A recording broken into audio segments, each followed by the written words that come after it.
Hello gamers, I'm AmyVideogamer and welcome to Pixel Amy, where we celebrate the joy in every jump, spin, and swing. Today we are celebrating Sonic the Hedgehog.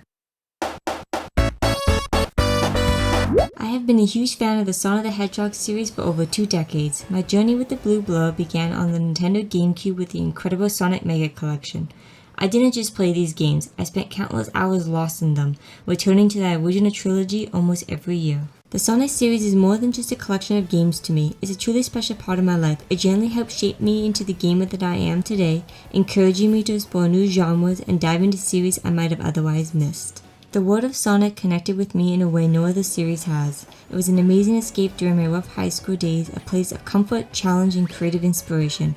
I even channeled that passion into making music videos and writing stories about Sonic and his adventures. Now before we get to the games that become my personal favorites, we had to start at the very beginning, the game that kicked off this incredible journey, Sonic the Hedgehog. For this video, I'll be jumping into the game through the Sonic Origins Plus collection. It's a fantastic collection with many thoughtful quality of life improvements that make the original shine even brighter. So let's dive into Sonic the Hedgehog.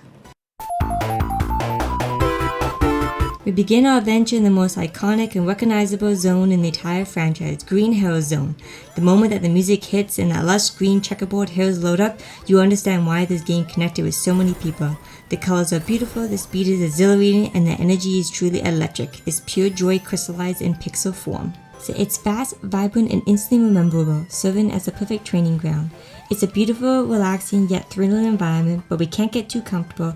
At the end of every zone, Dr. Eggman is waiting. Our first boss encounter here is delivery simple yet so satisfying. All you have to do is avoid that simple but menacing wrecking ball and time your hits perfectly to send him running. Leaving the rush of Green Hill Zone, we immediately hit a change of pace with Marble Zone. This zone is where the game trades pure speed for careful platforming. Here we're navigating ancient ruins, complete with lava pits, massive crushing blocks, and tricky spiked traps. You simply have to slow down and practice patience.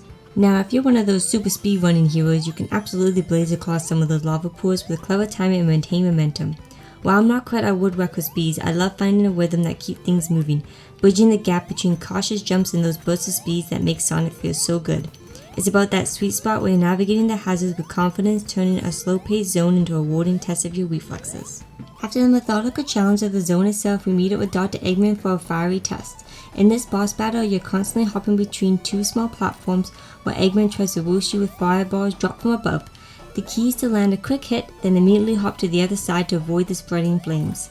On the final hit, Eggman often sneaks in one last fireball, and if you're not paying attention, that's when the panda jump happens. Trust me, we've all been there scrambling to survive before we can celebrate the win. Welcome back to Speed. We are now zooming into Spring Yard Zone, and this zone feels like a giant pinball machine. It's got massive ramps and dozens of springs designed to send you soaring and bouncing all over the place. You'd be thrown up and down and all around with this wonderful feeling of controlled chaos. Keep your eyes open for the tiny rolling blue robot here. This one is clearly trying to channel Sonic's awesome vibe. They're cute, they rule, but let's be honest, it's definitely not as fast as the real deal. While there are a few slower platform-heavy moments, majority of your time here is spent bouncing through the chaos, maximizing your speed, and having a zillion non-stop blasts. The boss battle at the end of the zone delivers a completely different kind of tension, making an incredible test of nerves and timing. Dr. Eggman is hovering above a narrow, fragile platform, and he's systematically destroying the ground beneath your feet, one block at a time. This battle is all about patience and precision. You have to wait for his slow descent and then time to jump perfectly to land a hit. If you miss your window, you lose precious ground and the pressure mounts. It's a gripping battle where precision triumphs over power, and the relief of landing that final hit is truly satisfying. After the frantic energy of Spring Yard, we dive into the notorious Labyrinth Zone. This is another level that requires slowing down, but this time the pressure is very real. I'll be honest, I've never been a fan of underwater levels. The dark depths, creepy sea creatures, and a looming threat of drowning, no thanks. The key to Labyrinth Zone is discipline. You have to play cautiously, constantly seeking out air bubbles and maximizing the moment you spend out of the water. This zone was the roadblock for me when I was younger, but with practice and determination, I conquered this zone and now play this zone with a sense of satisfaction and mastery. The boss battle here is unique because it's not about fighting, it's about survival and speed. Dr. Eggman is leading us on a frantic chase up a vertical shaft as the water rapidly rises behind us. The real enemy isn't the doctor, it's the clock. It's a race against time and the ever-dwindling air supply. For my younger self, this was the ultimate test of endurance. Reaching the top is a true moment of triumph.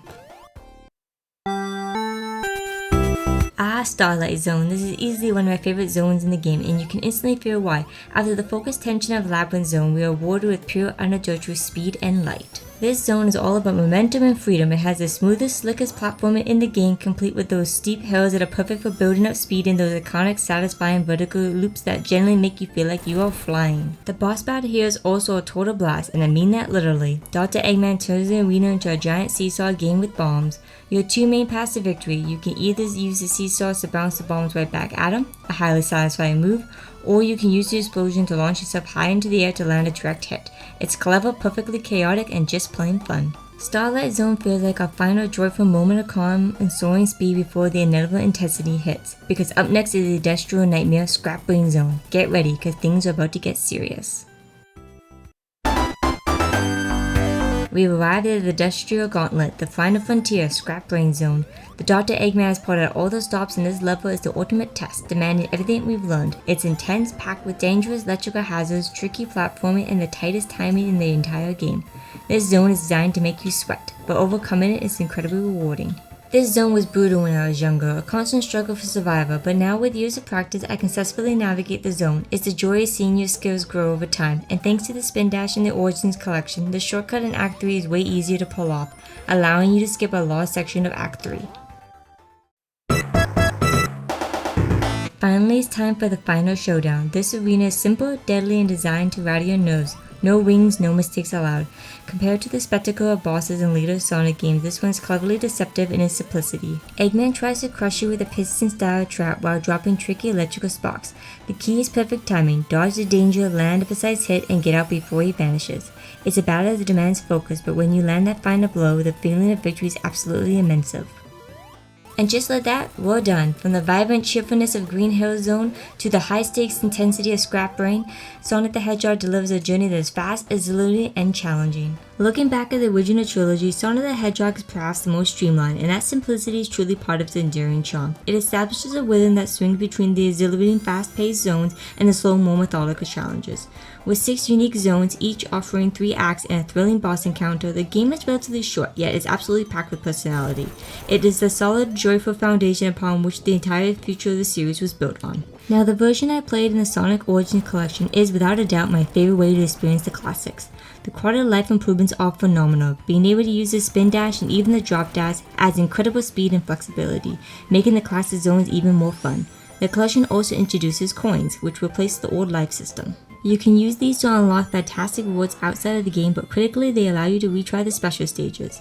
I can finally collect all the Chaos Symbols, a feat I was never able to pull off back on the Mega Collection. Take that, Dr. Eggman. Sonic the Hedgehog may feel simple by today's standards, but its heart, its vibrant charm, and its impact are absolutely timeless.